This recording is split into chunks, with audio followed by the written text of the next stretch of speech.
গ্রামে এই মাসে মারা গেছেন, তাদের শ্রদ্ধেয় ঢাকার সম্মান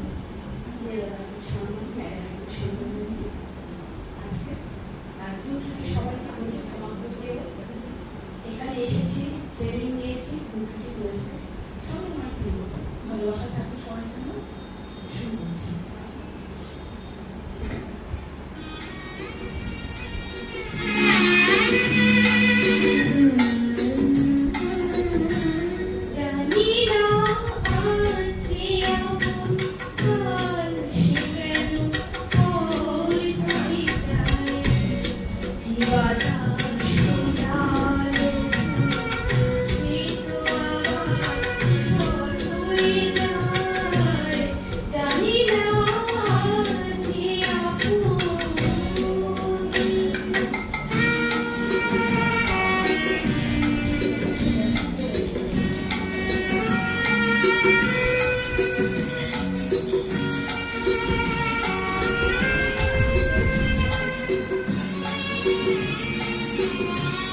See